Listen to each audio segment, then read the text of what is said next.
So maybe this direct was one of the worst directs I've seen, but there is some very exciting news that I want to discuss with you guys today. So how is everyone doing? I'm Drowsy Crossing, and welcome back to another video where today I'm discussing some things that I really did like about the Nintendo Direct since I didn't want to be, fully negative about it. There are three games that I want to highlight, and there is some other games as well, which I'll briefly mention, but without any further delay, let's just get straight into it.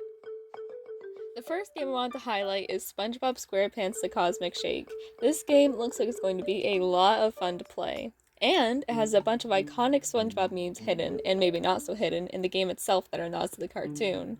I just love the art style, colors, and overall design of this game. And it was mentioned in the direct that the characters were even voiced by the original cast, which I love them so much. Actually, Tom Kenny and Roger Bumpus are going to the New York Comic Con through October 6th through the 9th, and I'm going to be going to that Comic Con, so I am very, very, very excited to at least see them at the panel. That's going to be a lot of fun, but I'm getting distracted. From the looks of it, there seems to be a lot more of objectives and places in the game to keep you coming back again and again, which I didn't really say about the previous SpongeBob game, SpongeBob Rehydrated. Now, I had the game myself, and I actually got rid of it because I just didn't feel like there was enough stuff to keep me playing. And with this game, I definitely think that there is a lot of stuff to keep you playing, and I love how Patrick is this just little balloon that just floats around with you during the game. I really want that balloon. From what I noticed with all the information they've given about this game thus far, is that one, your glider that gets you to point A to point B is the Krusty Krab pizza box from the show. SpongeBob actually sings the Krusty Krab pizza is a pizza for you and me when he's gliding around, which is awesome. 2. Around the areas that produce a lot of enemies, at least in the western place, a weird blue and purple paint will, in a way, form a bubble around you. It's kind of like little swiggles, like if you are at a car wash, and all the soap is like foaming around on the windows. That's what it kind of looks like, so that's cool. 3, your double jump will prove to be very necessary during your time playing this game. Most of the platforms you need to jump to, you'll neither need to double jump or use your glider. They also had this in SpongeBob Rehydrated, but I just wanted to mention it. Number 4, Mr. Krabs is seen on many of the wanted posters that appear around town. What did he do? He also has a sombrero on, which I love. Number 5, it seems that this whole cosmic shake starts right after SpongeBob and his friends are performing Sweet Victory. And SpongeBob and Patrick go through different dimensions that go through the prehistoric SpongeBob to the karate SpongeBob, Western SpongeBob, and so much more. And number 6, Lisa Frank Rainbow SpongeBob. I love it. In the most recent direct, it shows Link jumping off one of the islands and free falling through the open skies. It looks like the same animation that's used when you jump into the water from a cliff. I'm just really, really, really excited to play this game because, like I said, I got SpongeBob Rehydrated, and although it was really fun in the beginning portion, it just got very boring after a little bit. So having this new game with a bunch of new locations, and they all just scream SpongeBob. Like having just the jellyfish fields, the desert place, having the Flying Dutchman when you go to that little place, obviously having Sweet Victory as kind of like the introduction to the game is something that I love so much because SpongeBob is a big portion of my life. I'm really, really, really excited to play this game. I say really, really, really a lot when I really like something, so yeah, I'm excited for this game. I would say maybe like an 8 out of 10 that I'd play this game. Like maybe an 8 out of 10 scale. I don't know what I'm saying. Anywho, on to the next game.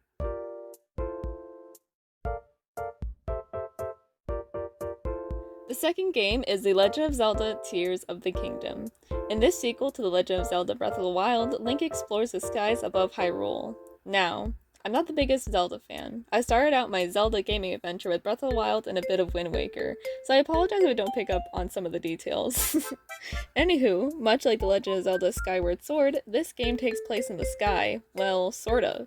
From what I saw, it seems to be that it's still the same map that was used in Breath of the Wild, But, of course, we now have the expansion of the land and the sky, which will open up so many opportunities for objectives and missions to complete, and a lot of exploring to do.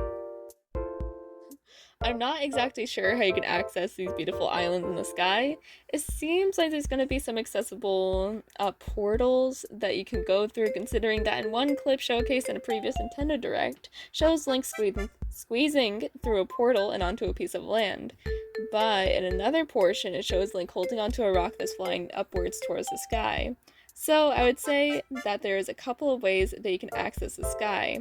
Now, I think that it's safe to assume that horses cannot go with you when you travel up to the Sky Islands. But, I mean, crazier things have happened, right? In the most recent direct, it shows Link jumping off one of the islands and free falling through the open skies. It looks like the same animation that's used when you jump into the water from a cliff. In the beginning of the trailer, it showcases many drawings that are familiar to many Zelda fans, like Zelda herself in a sort of hieroglyphic form of drawing, along with the many monsters that make their appearance throughout Breath of the Wild. From there, two large, fancy-smancy doors open up to a very blinding light, which slowly dissipates, showing a few sets of stairs and an archway leads to a ledge. Now, I'm not sure where the ledge leads you to. Maybe it'll bring you to a new area of Hyrule, or maybe the same areas that we've already explored. Well, only time will tell. One portion of the trailer shows Link falling through the sky and landing on a metal platform that can also glide through the sky. A lot of things are still unknown, but I can know one thing for certain: this game looks super fun. It says that it'll be releasing on May 12th of 2023 if nothing gets delayed, and I'm assuming that in February or March we'll be getting more details on The Legend of Zelda Tears of the Kingdom in a form of a dedicated Zelda Direct. But what do you guys think? Let me know. Nevertheless, I'm still really excited with all the gameplay and details shown about this game so far.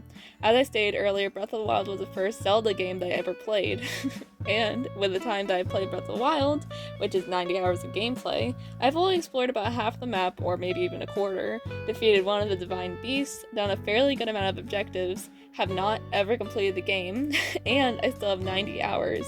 In a more basic game, doing all those objectives and exploring the places you have, you'd think that I'd have like 20 hours, but no. Breath of the Wild and now Tears of the Kingdom is one of the only games I could spend hours and hours playing with accomplishing absolutely nothing and still have it feel rewarding. Oh, I can't wait to play Tears of the Kingdom.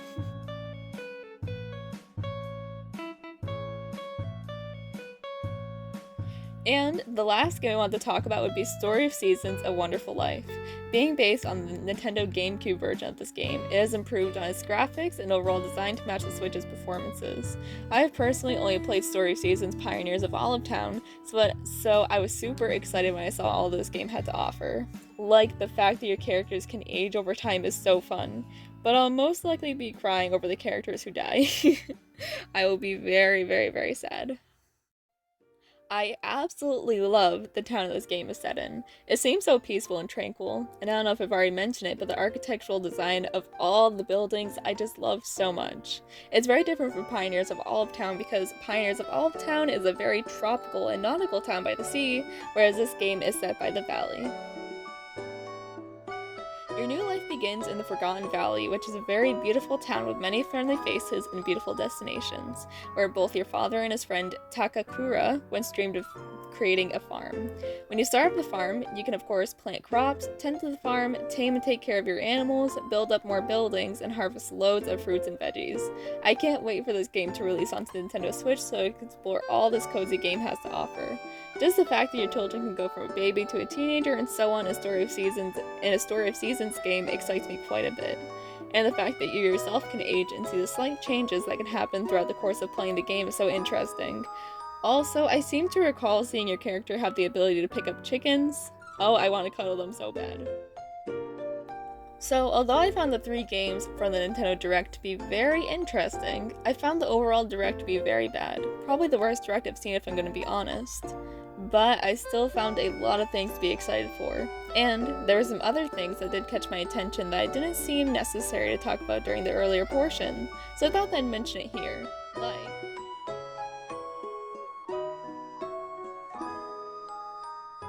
Pikmin 4.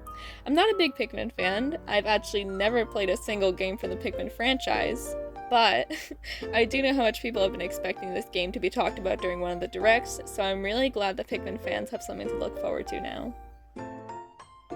Mario Kart 8 Deluxe's Wave 3 pack. Although they only showcased 2 of the tracks for Wave 3, it was still enough for me to get excited for it.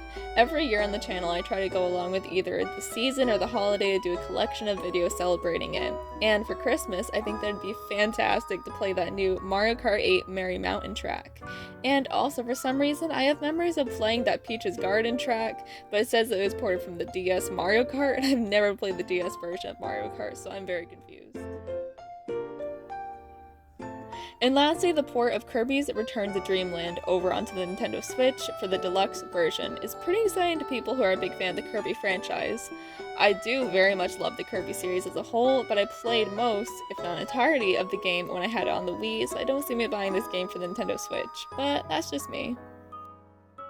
And overall thoughts? Well, as I mentioned earlier, I do really think that this is one of the worst Nintendo Directs that have come out, which may be a shocker to some people. For me, I just like seeing the same farming and anime games recycled over and over again is very annoying.